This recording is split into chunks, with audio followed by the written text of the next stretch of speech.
to The World at 6. Good morning, Denver. Let's start with the big concern. As far as the MVA Fund, you've been dealing with pedestrian-related accidents for the longest time. What are some of the trends, or what are the trends that the MVA Fund has observed in terms of pedestrian-related accidents, say in recent months? Yes, it has been registered as a great concern lately that our call center has been inundated with a whole lot of pedestrian-related crashes that has been reported mainly in Commerce region, particularly in Windhoek, but also in the other parts of the country. All right, so how serious would you say the situation is? Can you give us maybe some numbers or insight that would reflect as to the severity of these incidents? Yes, as I indicated that the numbers has been high that has been recorded at our call center. By last week only, we have recorded about 25 pedestrian-related accidents, of which 25% or 55% of these crashes were reported only in Windhoek. And one would highlight more problematic areas such as Peter Nanyemba Street and Independence Avenue, and also Winnie Madikizela Street. These are some of the streets where people are run over. So when you look at these hotspot areas, what would you say are some of the common causes? Do they share some trends as well? Yes, one would indicate that work time starts very early. People start going to work as far as 4 o'clock, 5 o'clock, around about. Because mainly one would say during peak times, that's when these people are run over.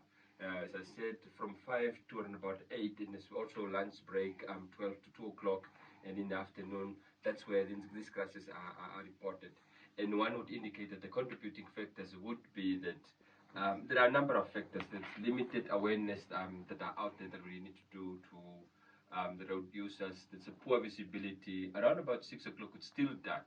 One would hardly be able to spot a person coming on, or else if somebody has a reflective clothing, then that would be observed from a distance. Okay. And we know that in Namibia, or most parts of the cities, or the unsafe crossing places, meaning that also needs to work on. Excuse me. And unsafe crossing behavior where a person would just jaywalk, cut the road at any point, because that's now the shortest point where you'll be able to get to the other side of the road. Inadequate infrastructures that we need to be put in place, as I indicated earlier. And there's also the aspect of being intoxicated, or road users using alcohol, and then they would just cross the road anyway or anyhow. Right, or face a car. That's right. With all the power. What role would you say does public education play? You've mentioned the lack of awareness. Where do we come in to address that? And what role does public education play in reducing these accidents? Yes, we need to greatly do public education to various groups, or in various communities, especially where people are being run over. And we're also trying to find a way of making use of influences, people that to be able to influence these people so that they'll be able to change their behavior. Because all that we want to do is to ensure that they are safe at all times, and then they have the right of making use of the road, so that they should be able to do that safely. Make public safety cool. Definitely. In a way. All right.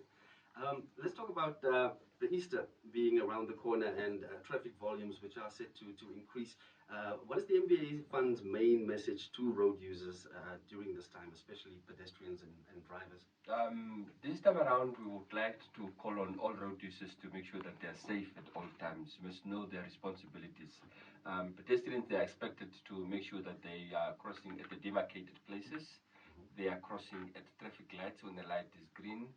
And from the motorists, you should be able to make also a way for pedestrians. When they observe a pedestrian, they should slow down and stop to allow the pedestrians to cross, and then they can proceed.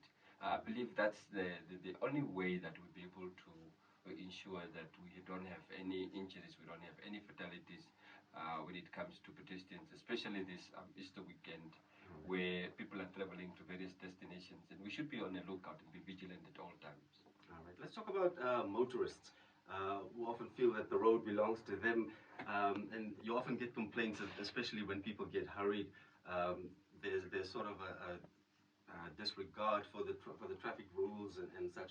What key behaviors should motorists adapt to prevent collisions with pedestrians? One would say that as I indicated, the road is there for all of us, and a wrong cannot be rewarded with a wrong. If a pedestrian is just cutting at any point, we should be able to, or a driver should be able to slow down and make sure that the pedestrian is crossing at the wrong point. But then the driver should allow at least the pedestrian to cross, and then he would be able to proceed. Right. We would know that all of us would be in a rush to be able to get to work. But if we can be patient with one another, that's the only way that we would be able to make sure that the roads are safe and everyone is safe and everyone will be able to arrive safely at your destination.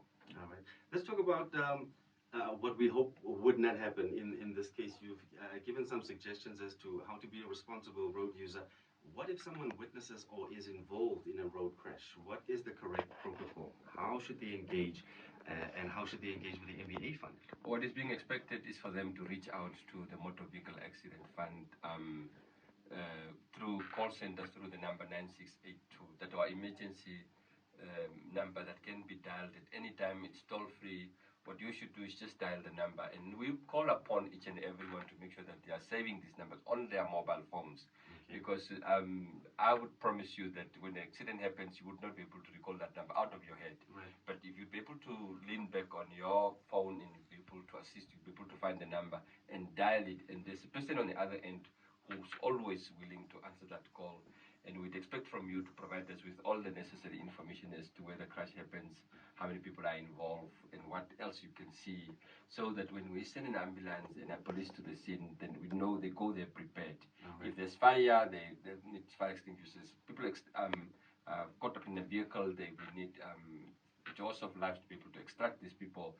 So if the caller can provide with all the relevant information, we will be able to render necessary assistance. It's just that one call that will be able to save many people's lives. All right, so that emergency number again, 9682.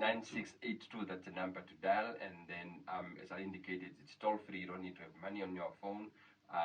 That cost is being paid by us, and then we'll be able to make sure that we send assistance to you as soon as possible. All right, there you go, that's that number. And then finally, does the fund have any targeted campaigns or road activations planned for this Easter period?